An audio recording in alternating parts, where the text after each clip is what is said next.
I'm doing an interview, a video for my YouTube channel. Would you like to do a quick interview on why you're here today? Sure. And no, my mates have gone. It's fine.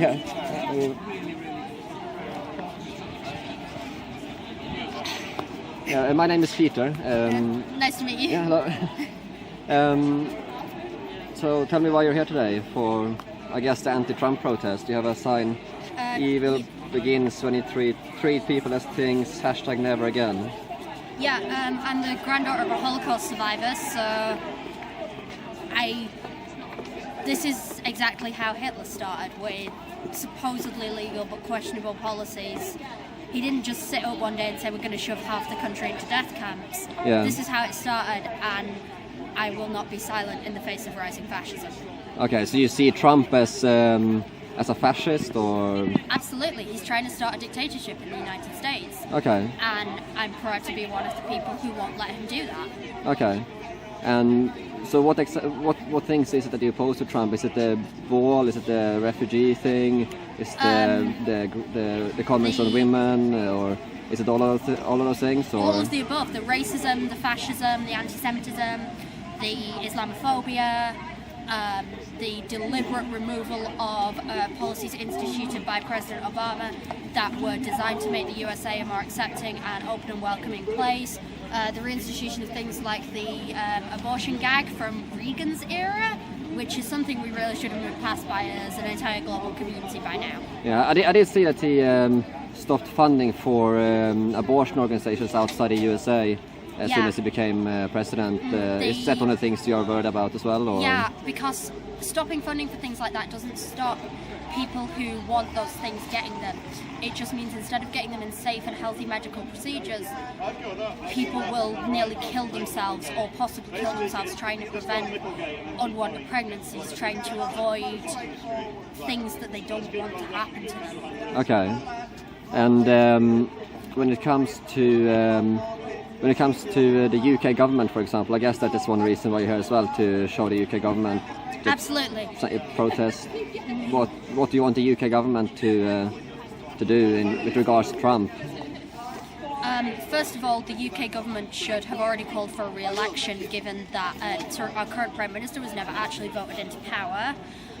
Second of all, they should condemn the actions of Donald Trump, because we should be looking towards Europe. I realise Brexit was voted for and people are going to say, well, that's the will of the people, but that doesn't mean we have to side with Donald Trump.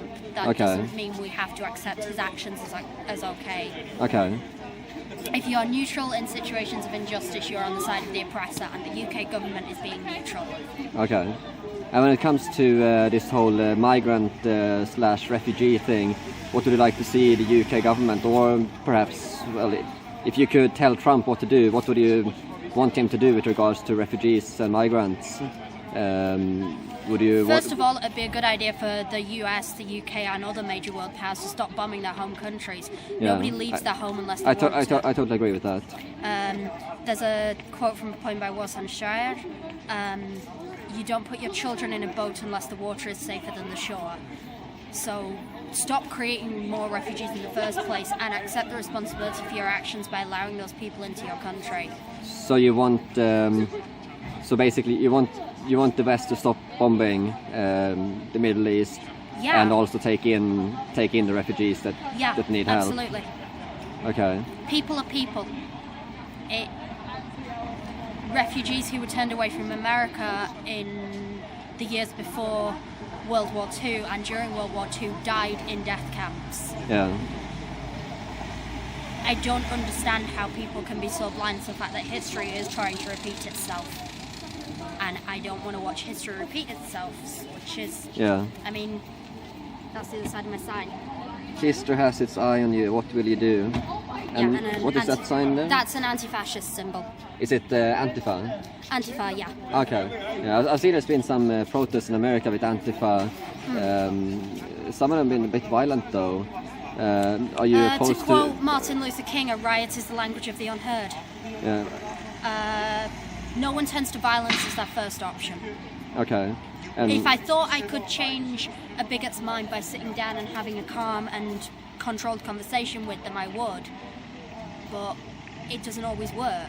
Yeah. Someone who thinks because I'm Jewish I'm less than human, or because someone's Muslim they're automatically a terrorist, isn't going to listen to me if I sit them down over a coffee and try and tell them that yes, we are real people. We're just people who believe in different things to you. Yeah. I don't want to hurt you. I don't hate you. I don't want to control the world. So you're opposed to violence, but you think if there's people who has a...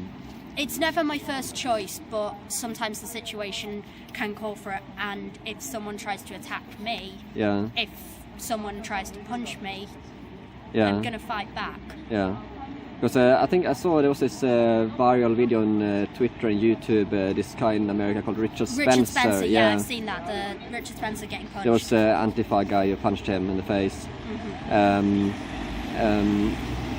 So you're opposed? Are you opposed to that kind of violence, or if someone is say a Nazi, you agree to you should punish them so they don't genocide others? Basically, is that what you think? So I never want it to turn to violence as a first option. I'd never want to. But if they want to exterminate other people or do genocide like Hitler, you think you should? Sorry, I'm just trying to put my words into a sensible order that makes sense. Violence is no one's first choice, but when there's an attempt to deny my history, my existence, and to violently destroy my people and their culture and others like me, then I will rise up and I will fight back. Yeah. Because there is no other option in which I could live with myself. Okay, yeah.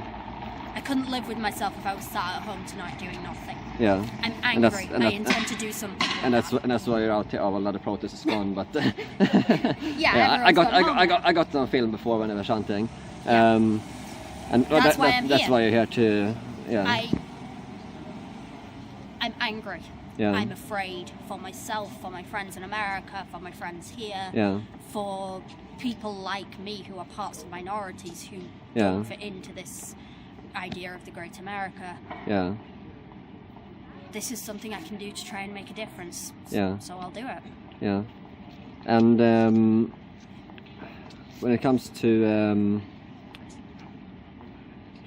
let me just think. When it comes to Trump in America,